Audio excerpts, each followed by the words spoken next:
بسم الله والحمد لله والصلاة والسلام على رسول الله وبعد. السلام عليكم ورحمة الله وبركاته. waxaan rabaa marka hore inaan salaamo ummadda Soomaaliyeed salaan kadib waxaan rabaa inaan dareenkayga muujiyo ku aadan waxa ka dhacay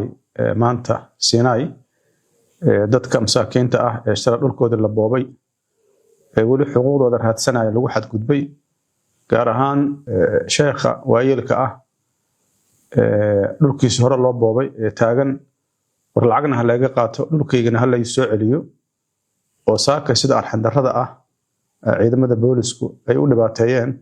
karaamadiisa ugu ciyaareen u jirdileen dhulka ugu jiideen aad iyo aad uga xunnahay arintaas sharciga ka soo horjeeda waxay ka soo horjeedaa diinta islaamka waxay ka soo horjeedaa dhaqanka waxay ka soo horjeedaa dawlad wanaaga sharciga haddii uu noqdo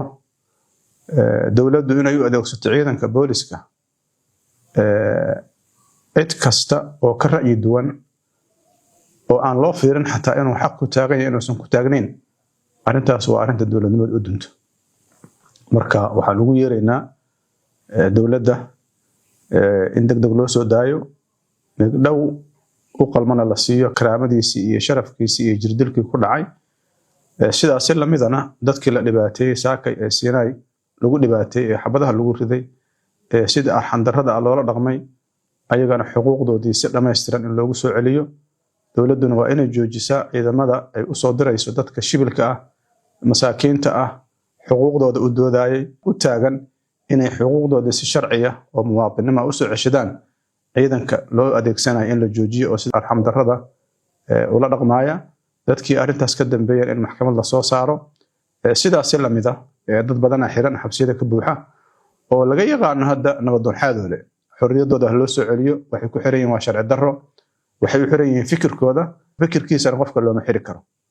sharciga ballanqa damaanad qaaday waa arrin dastuuri ah laguma xadgudbi karo yani qofka maxaan ku yiraahdaa xorriyadiisa iyo ra'yigiisaba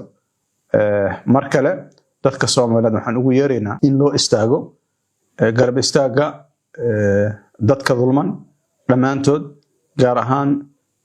ninka sheekha ah macalinka ah waayelka ah aad arkayseen habeen dhaweeday waxa Ilaahay ka soo badbaadiyay marka uu nooga sheekeynayay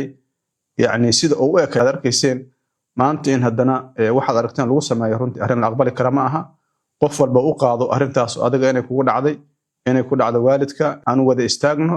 xuquuqda dadka dulman aan wada istaagno dawladnimadu halkaas ka bilaabataa aad iyo aad u mahadsantiin. Assalaamu calaykum waraxmatullaahi wabarakaatuh.